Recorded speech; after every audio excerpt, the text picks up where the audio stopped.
செய்கிறதுன்னு பார்க்கலாம்.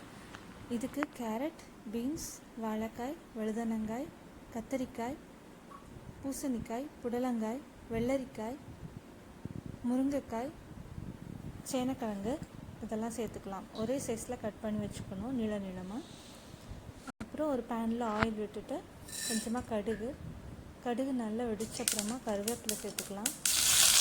கருவேப்பிலை சேர்த்துட்டு சின்ன காயெல்லாம் சேர்த்துக்கலாம். இப்போ ஒரு 1/4 கப்பு தண்ணி சேர்த்தா போதும், ரொம்ப தண்ணி விடக்கூடாது.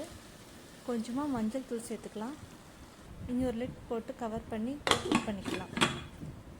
இது ஒரு 70-75% வரைக்கும் குக் ஆகணும் இந்த வெஜிடபிள்ஸ். அதுக்கப்புறமா நம்ம இதுக்கு தேவையான தேங்காய் அரைச்சிக்கலாம்.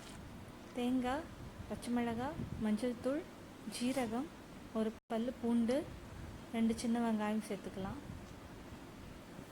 இதை கொஞ்சம் கரகரப்பாக அரைச்சிக்கணும். இப்போ இதையும் அந்த வெஜிடபிள்ஸோடு சேர்த்து நம்ம குக் பண்ணிக்கலாம். இதோட கொஞ்சம் சால்ட்டும் சேர்த்துக்கலாம். இப்போ நம்ம லைட்டாக மிக்ஸ் பண்ணி விடணும். வெஜிடபிள்ஸ் வந்த அப்புறம் நம்ம ரொம்ப ஃபோர்ஸாக மிக்ஸ் பண்ணக்கூடாது. அது குக் ஆன அப்புறம் கொஞ்சம் தயிர் சேர்த்துக்கலாம். ஒரு 2 டீஸ்பூன் தயிர் சேர்த்துட்டு ஸ்டவ் ஆஃப் பண்ணிவிட்டு நம்ம கருவேப்பிலை, கொஞ்சம் தேங்காய் எண்ணெய் சேர்த்துட்டு லைட்டாக ஜென்டலாக மிக்ஸ் பண்ணி விட்டுட்டு ஸ்டவ் ஆஃப் பண்ணிடலாம். சூப்பரான அவியல் ரெடி ஆகிடுச்சு. டேஸ்ட் பண்ணி பாருங்கள்.